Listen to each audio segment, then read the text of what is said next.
नमस्कार दर्शक मित्रों, आप देख रहे हैं जीपीएमसी न्यूज़ 24/7 लाइव।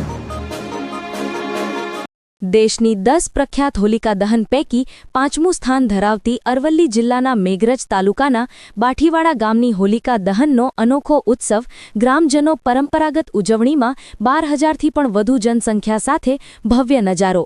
દેશની સૌથી મોટી હોળીઓમાં સ્થાન ધરાવતી 5મા ક્રમની હોળીની ભવ્ય ઉજવણીમાં રાજ્યમંત્રી શ્રી પીસી બરાંડા, સાંસદ શ્રી શોભનાબેન બારૈયા, જિલ્લા કલેક્ટર શ્રી પ્રશસ્તિ પારેખ, જિલ્લા સંગઠન પ્રમુખ શ્રી ભીખાજી ઠાકોર, જિલ્લા પંચાયત પ્રમુખ શ્રી પ્રિયંકા ડામોર, સરપંચ શ્રી રૂમાલજી ડામોર વગેરે અનેક અધિકારીઓ, નેતાઓ તેમજ સમાજના આગેવાનો સહિત પોલીસના ચુસ્ત બંદોબસ્ત સાથે સાંસ્કૃતિક પરંપરા મુજબ ઉજવણી કરવામાં આવી હતી।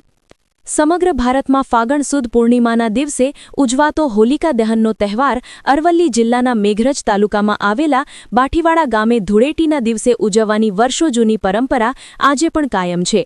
સમગ્ર દેશમાં 5મા ક્રમે આવતી હોળી પ્રસંગે ઢોલ અને ત્રાંસાથી ગુંજ્યું બાઠીવાડા। 12 મુવાડા પૈકી મુવાડાના 12,000 લોકોએ આજે મનાવ્યો આ અનોખી હોળીનો ઉત્સવ। સામાન્ય રીતે સમગ્ર દેશમાં હોળીનો તહેવાર ફાગણ સુદ પૂર્ણિમાના દિવસે ઉજવાય છે, પરંતુ અરવલ્લી જિલ્લાનું એક એવું ગામ કે જ્યાં ધૂળેટીના દિવસે હોળી પ્રગટાવી તહેવાર ઉજવાય છે। જિલ્લાના મેઘરજ તાલુકામાં આવેલા બાઠીવાડા ગામે બક્ષી પંચ સમાજની વસ્તી રહે છે। એક જ ગામના કુલ 12 મુવાડા છે, જેમાં 10થી 12,000ની વસ્તી વસવાટ કરે છે। આ ગામે દિવાળી કરતાં પણ હોળી સૌથી મોટો તહેવાર ગણાય છે। હોળી મનાવવા લોકો દેશ પરદેશમાંથી પોતાના વતનમાં આવે છે। સમાજમાં કહેવત છે કે દિવાળી અઠ્ઠે કઠ્ઠે પણ હોળી તો માદરે વતને જ। તે મુજબ 12 મુવાડાના લગભગ 12,000થી પણ વધુની સંખ્યામાં અબાલ વૃદ્ધ સૌ કોઈ ઢોલ ત્રાંસા લાઠીઓ સાથે એક જ સ્થળે ઢોલ રમતા રમતા ભેગા થાય છે અને સમાજના મુખી રૂઢિગત રિવાજ પ્રમાણે હોળીની ખાદ્ય કરતા કરે છે। ખાદ્યનો ખાડો ખોદી તેમાં માટીના 4 લાડુ મૂકી તેના ઉપર કુંભ મૂકી ધજા સહિતનો સ્તંભ રોપવામાં આવે છે। તમામ મુવાડાના લોકો અલગ અલગ ગ્રુપ બનાવી સમૂહમાં મહિલાઓ સહિત ઢોલ વગાડી લાઠીઓ વડે હોળીના ગીતો ગાઈ ઘેર રમતા રમે છે। ત્યારબાદ ગણતરીની 10 જ મિનિટમાં સ્તંભની આજુબાજુમાં લાકડાનો મોટો થર બનાવવામાં આવે છે। ત્યારબાદ સમાજના મુખી સમાજના આગેવાનો સાથે શ્રીફળ વધેરી અગ્નિ પ્રગટાવવા માટેના 4 કાકડા તૈયાર કરી અગ્નિ પ્રગટાવવામાં આવે છે। આગેવાનો સળગતા કાકડા હાથમાં લઈ ખૂબ જ ઝડપથી દોડતા હોળીની પ્રદક્ષિણા કરતા હોળી પ્રજ્વલિત કરે છે। હોળી પ્રગટી ગયા પછી ઉપસ્થિત સૌ કોઈ હાથમાં શ્રીફળ પાણીનો લોટો રાખી સામૂહિક રીતે હોળીની પ્રદક્ષિણા કરી હજારોની સંખ્યામાં છૂટા હાથે શ્રીફળની સામૂહિક આહુતિ આપતા હોય છે। આમ પરંપરાગત રીતે પોતાના ભાતીગળ ગણવેશમાં સજ્જ થઈ બાઠીવાડાનો ઠાકોર સમાજ ધૂળેટીના દિવસે હોળીનો ઉત્સવ મનાવે છે। હોલિકા દહનના દર્શન પછી 12 મુવાડાના લોકો પોતપોતાના મુવાડામાં જઈ ઢોલ રમે છે। ત્યારબાદ આ જ દિવસે સાંજે જે સ્થળે હોલિકા દહન થયું હતું તે જ જગાએ સમગ્ર ગામ પાણીનો લોટો લઈ હોળીને ટાઢી પાડે છે તથા હોળીના સ્તંભની નીચે મૂકેલ માટીના લાડુ તથા કુંભ કાઢી તેમાં કેટલો ભેજ રહેલો છે તેના ઉપરથી વર્તારો એટલે કે આવતું વર્ષ ખેતી માટે કેવું રહેશે તે નક્કી કરવામાં આવે છે। આમ આ વિસ્તારના બક્ષી પંચ સમાજના લોકોએ જૂના વેર ઝેર ભૂલી જઈ એકમેક થઈ હોળી ઉત્સવ ઉજવી વર્ષો જૂની આ પરંપરાને જાળવી રાખી છે। સમાજના મુખીની હાજરીમાં હોળી પ્રગટાવી હોળી ઉત્સવની પરંપરાગત શૈલી મુજબ અનોખી રીતે ઉજવણી કરે છે। ઉલ્લેખનીય છે કે દેશની મોટી હોળીઓમાં સ્થાન ધરાવતી 5મા ક્રમની આ હોળી ધૂળેટી એક જ દિવસનો પર્વ ગણાય છે। Reporter Kanubhai ji Patel, Modasa Anandpura, GPMC news 24/7 live.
જિલ્લાની મેઘરજ તાલુકાની બોઠીવાડાની હોળી અને સમસ્ત ઠાકોર સમાજ આયોજિત આ હોળીમાં દર વર્ષની જેમ આ વર્ષે પણ આપ જોઈ શકો છો કે હજારોની સંખ્યામાં વડીલો, યુવાનો, માતાઓ, બહેનો બધા ઢોલ અને લાકડીઓ લઈ અને આ જગ્યાએ ઉપસ્થિત છે. અને એમ તો વાત કરું તો આ વખતે હોળીનો જે આખા વર્લ્ડનું સર્વે આવ્યું અને એમાંય 5મા નંબરે એમાં આ ગુજરાતની આપણે ઉત્તર ગુજરાતની અને એમાં મેઘરજની આ બોઠીવાડાની હોળી આવી છે. અને એનું સંપૂર્ણ આયોજન ઠાકોર સમાજની અમારી હોળી સમિતિની ટીમ છે અને એનાથી જ કરીએ છીએ. અમારે આટલી સંખ્યામાં કોઈ પણ પ્રકારનું હથિયારબંધી છે, કોઈ પણ પ્રકારનું વ્યસન પણ કરીને કોઈ આવતું નથી. અને આ તહેવાર એ ખૂબ આનંદ અને હર્ષોલ્લાસથી અમે ઉજવીએ છીએ. અને લગભગ હવે અત્યારે 11 વાગ્યા છે ત્યારે અમારા જે બધા લાકડો જેને અમે મોમેરો કહીએ છીએ એ લાવ્યા હોય છે એ અત્યારે એકત્ર કરીશું. અને અમારે મુવાડાના 4 આગેવાનો એને 5 રાઉન્ડ મારી અને અંદર આગ મૂકતા હોય છે. અને દરેક ઘરેથી અમે એક શ્રીફળ લાવતા હોઈએ છીએ અને એ શ્રીફળ અમે 5 ઓટા ફરી અને માતાજીને અર્પણ કરતા હોઈએ છીએ. એમાં અમારે એવી કહેવત છે કે હોળીમાં શ્રીફળ આપવાથી અમારા ગામની સુખી સમૃદ્ધિ વધે છે અને પવન કઈ દિશામાંથી આવે છે એનાથી પણ એનો વર્તારો નક્કી થાય છે. સાથે સાથે એની અંદર 4 માટીના લાડવા મૂકવામાં આવે છે. અષાઢ, શ્રાવણ, ભાદરવો અને આસો. અને એમાં પછી એ ઠંડે થયા પછી એને બહાર કાઢવામાં આવે તો ભીજેલા હોય છે. તો એમાં કયા માસમાં કેટલો વરસાદ પડવાનો છે એનો પણ વર્તારો નક્કી થાય છે. એટલે આ રીતે અમારી વર્ષોથી આ ઠાકોર સમાજની બોઠીવાડાની હોળી પ્રખ્યાત છે અને અમે ધામધૂમથી ઉજવી રહ્યા છીએ. આજે ભિલોડા મત વિસ્તારની અંદર બોઠીવાડા ક્ષેત્રની અંદર હોળીનો તહેવાર ઉજવાઈ રહ્યો છે. ત્યારે તમામ નાગરિકોને હું શુભેચ્છા પાઠવું છું, અભિનંદન પાઠવું છું. અને આ વિસ્તારની અંદર હું માનું છું ત્યાં સુધી આખા દેશની અંદર 5મા નંબરે હોલિકાની દહન હશે. અને આ ધૂળેટી થાય છે આજે. ધૂળેટીના પર્વ નિમિત્તે આપ સૌને હું અભિનંદન પાઠવું છું. અને આખો અમારો વિસ્તાર પ્રગતિના પંથે જાય અને આખા ગુજરાતની અંદર 6.5 જનતા વતીથી હું આપ સૌનો અભિનંદન આપું છું. અને આજે આ દેશની અંદર મારા મતક્ષેત્ર વિધાનસભા ભિલોડા અને તમામ નાગરિકો અહીં ઉપસ્થિત છે. અને સાબરકાંઠાના આખા લગભગ મોટાભાગના ગુજરાતના હોળિકાની ઉજવણી માટે અહીંયા આવેલા છે. ત્યારે ફરીથી સર્વનો આભાર માનું છું. નમસ્કાર, હું બોઠીવાડા સરપંચ, મેઘરજ તાલુકો, જિલ્લો અરવલ્લી. બોઠીવાડા ગામની અંદર અમારા ગામની અંદર અમે એક જ પરિવાર, એક જ સમાજ, અમે બધા જ મળીને વર્ષોથી પરંપરાગત અમે હોળીનો ખૂબ મહત્ત્વ અમે ઉજવી રહ્યા છે. ખૂબ સુલે શાંતિથી અમે બધા જ અમારા ગામની અંદર 12 મુવર આવ્યા. અમે 11 મુવર એકતા કરી આગેવાનો મળી કોઈ બંદોબસ્ત વગર અમારી એકતાથી અમે હોળીનો તહેવાર બધા અમે સુલે શાંતિથી ઉજવીએ છીએ. અમારા હોળીનો ખૂબ જ મહત્ત્વ છે કે અમારા વડવાઓ કરતા હોય છે ને અમે પણ હોળીનો તહેવાર ઉજવીએ છીએ. તમે જોઈ રહ્યા છો હોળીની અંદર કે ઢોલ, લાકડીઓ, બહેનો, ભાઈઓ ખૂબ આનંદ મેળવી રહ્યા છે. બધા કોઈ પણ મારા ગામના છોરાઓ બહાર જતા હોય તો હોળી આવે એટલે લાકડીઓ લાવે, ઢોલ લાવે. ખૂબ જ અમારા હોળીનું મહત્ત્વ છે. અમે બધા જ સુલે શાંતિથી આનંદ મનાવીએ છીએ બધા. ઓકે.